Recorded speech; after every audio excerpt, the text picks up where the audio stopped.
हिमाचल प्रदेश के पूर्व सीएम जयराम ठाकुर ने प्रधानमंत्री नरेंद्र मोदी से दिल्ली में भेंट की। जयराम ठाकुर ने बताया कि प्रधानमंत्री से प्रदेश में पिछले दिनों वर्षा से हुई क्षति पर विस्तार से चर्चा हुई। उन्होंने केंद्र द्वारा प्रदेश को आपदा की घड़ी में दिए सहयोग के लिए व्यक्तिगत रूप से मिलकर प्रधानमंत्री मोदी का आभार जताया। साथ ही प्रधानमंत्री मोदी को किरतपुर से सुंदरनगर 4 लेन हाईवे के उद्घाटन के लिए हिमाचल आने का न्योता दिया।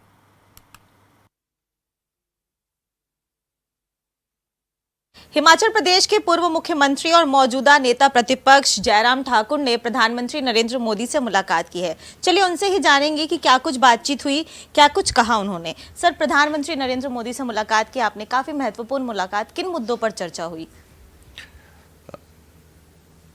हिमाचल प्रदेश में बारिश के कारण जो नुकसान हुआ उसके बारे में जानकारी प्रधानमंत्री जी ने ली, विस्तार से जानकारी ली। और स्वाभाविक रूप से इस आपदा की घड़ी में हिमाचल को बहुत बड़ी मदद भी मिली केंद्र से, जिसके लिए मैंने प्रधानमंत्री जी का आभार भी व्यक्त किया। और इसके अतिरिक्त और बहुत सारे विषयों पर चर्चा हुई है। और विशेष तौर से मैंने प्रधानमंत्री जी से आग्रह किया है कि किरतपुर से सुंदरनगर तक का हमारा सड़क का जो 4 लेन का काम जो है वो पूर्ण हो चुका है। उसको 70 किलोमीटर की उसकी लंबाई है, 5 उसमें टनल्स हैं 5 किलोमीटर की, और 4,800 करोड़ रुपए की लागत से बनकर के तैयार हुआ। उसके उद्घाटन के लिए भी मैंने निमंत्रण दिया, जिसको प्रधानमंत्री जी ने कहा कि मैं निश्चित रूप से ये जो अभी चुनाव हो रहे हैं, चुनाव के बाद सारी चीज़ को देखूंगा। सर, जिस तरीके से मैंने आपका एक बयान भी पढ़ा कि आपने कहा आपदा जब आई तो जिस तरीके से हिमाचल में कांग्रेस की सरकार को काम करना चाहिए था, उस लेवल पर जमीनी स्तर पर कांग्रेस ने काम नहीं किया। ये तो हकीकत है, क्योंकि हवाई सारे उनकी बातें रही है।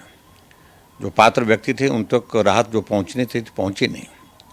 राहत का पैकेज घोषित कर दिया, और पैकेज में अभी तक है क्या उसमें? और उसमें अगर हकीकत देखें तो उसमें सच्चाई ये है कि मेजर पोर्शन उसका केंद्र सरकार से जो मदद मिली है हिमाचल प्रदेश में वही है। उसमें 1000 करोड़ रुपए मनरेगा का उसमें डाल दिया। उसमें जो 6,500 मकान जो केंद्र से हमको स्वीकृत हुए प्रधानमंत्री आवास योजना के अंतर्गत, वो भी उस पैकेज का हिस्सा है। केंद्र सरकार से 364 करोड़ रुपए पहले जारी किया, वो भी उसका हिस्सा है। 190 करोड़ बाद में दिए, वो भी उसमें उसी में डाल दिया। 200 करोड़ रुपए और आया, वो भी उसी में डाल दिया। तो प्रदेश सरकार ने क्या किया? कुल मिलाकर के बात तो ये है।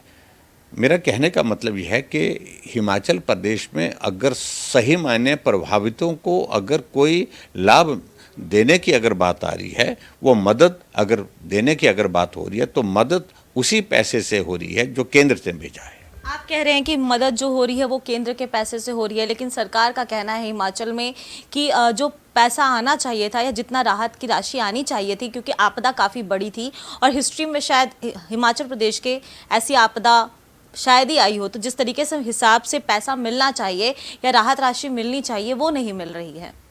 देखिए, उनकी बात तो अपनी जगह होगी, लेकिन हम बड़ा साफ कह रहे हैं कि आज तक के इतिहास में हिमाचल के लिए सबसे बड़ी मदद मिली है।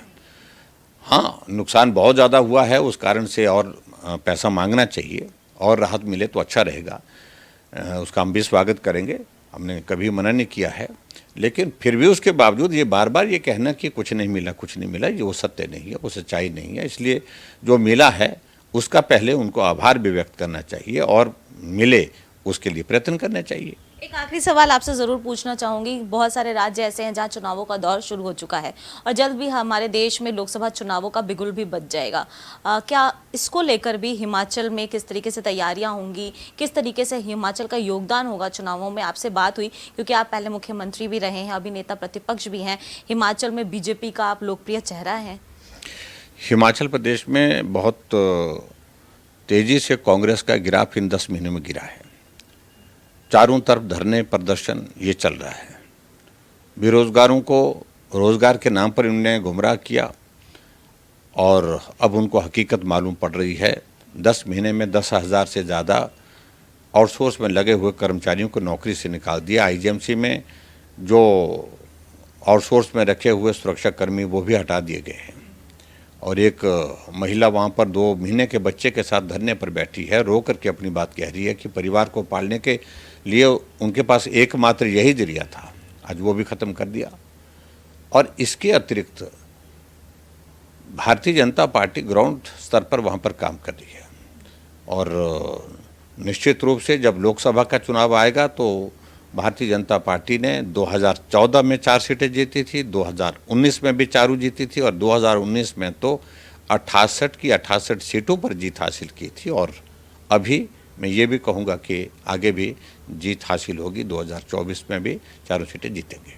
बहुत बहुत धन्यवाद थैंक यू। आपका। तो ये थे हमारे साथ बात करने के लिए हिमाचल प्रदेश के पूर्व मुख्यमंत्री जयराम ठाकुर, जिन्होंने साफ तौर पर कहा कि आगामी चुनावों को लेकर भी चर्चा हुई। उसके साथ ही साथ जब आपदा आई तो हिमाचल प्रदेश को प्रधानमंत्री नरेंद्र मोदी ने जितनी मदद की उसको लेकर भी धन्यवाद किया। आगे भी प्रधानमंत्री नरेंद्र मोदी और केंद्र की सरकार मदद करने के लिए तत्पर है। नई दिल्ली से कैमरा पर्सन रोहन के साथ मैं प्रियंका राय, खबर फास्ट।